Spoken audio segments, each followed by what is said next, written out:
किसान भाइयों, दिन का टेम्परेचर काफी ज्यादा बढ़ गया है और इतनी ज्यादा गर्मी हमारी गेहूं की फसल के लिए काफी ज्यादा नुकसानदायक साबित होगी।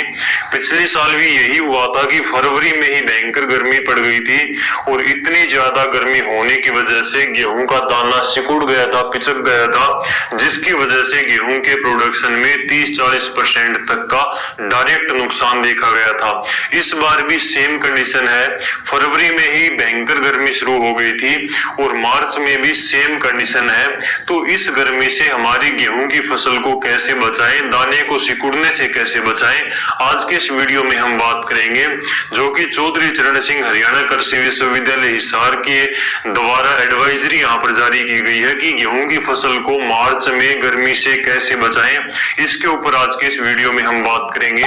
यहाँ पर आप ये देख सकते हैं, चौधरी चरण सिंह हरियाणा कृषि विश्वविद्यालय हिसार के द्वारा ये एडवाइजरी जारी की गई है कि बढ़ते हुए तापमान से गेहूं की फसल को कैसे बचाया जाए। तो इसके लिए यहाँ पर क्या सलाह दी है यूनिवर्सिटी ने, चलिए देखते हैं। सबसे पहला पॉइंट है कि दिन का तापमान 30 से 32 डिग्री सेल्सियस और रात का तापमान अगर 15 डिग्री सेल्सियस से नीचे रहता है तो किसानों को घबराने की आवश्यकता नहीं है।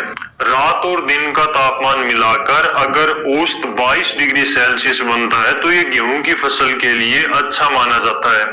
औसत तापमान 24 डिग्री सेल्सियस तक को फसल सहन कर सकती है, लेकिन दिन का तापमान अगर 35 डिग्री सेल्सियस से ऊपर हो जाता है तो गेहूं के बनने वाले दानों पर इसका बुरा प्रभाव पड़ता है। बढ़े हुए औसत तापमान से बचने के लिए किसानों को आवश्यकता अनुसार हल्की सिंचाई करने की सलाह दी जाती है।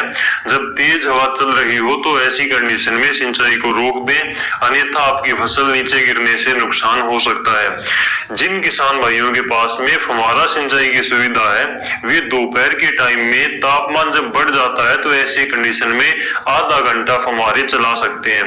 और जैसे कि मिनी स्प्रिंकलर अगर आपके खेत में लगे हुए हैं तो वे किसान तो आसानी से रोजाना आधा घंटा सिंचाई दे सकते हैं, लेकिन जिन किसानों के पास में जो बड़े वाला स्प्रिंकलर सेट होता है, ट्यूबवेल वाला, उसको हाथ से प्रत्येक एकड़ में 5-6 लाइन पड़ती है, तो हर रोज वहां पर सिंचाई देना बड़ा मुश्किल काम है, ये संभव नहीं है। तो ऐसी कंडीशन में चाहे एक हफ्ते में, चाहे 10 दिन में, चाहे 15 दिन में आप गेहूं में हल्की सिंचाई देते रहें, जैसा भी आपको पॉसिबल हो पाता है। यहाँ पर अगला पॉइंट है कि गेहूं में बालियां निकलते समय या फिर अगेती गेहूं की बालियां निकली हुई हैं जहां पर, तो भी आप इसमें 0.2% पोटेशियम क्लोराइड यानी कि 400 ग्राम MOP म्यूरेट ऑफ पोटास खाद हम जिसको बोलते हैं, तो उसको आप 400 ग्राम लेकर 200 लीटर पानी के साथ में घोलकर 1 एकड़ में उसका स्प्रे कर सकते हैं। तो इससे अचानक से जो तापमान में बढ़ोतरी हुई है उससे होने वाले नुकसान को कम किया जा सकता है गेहूं में।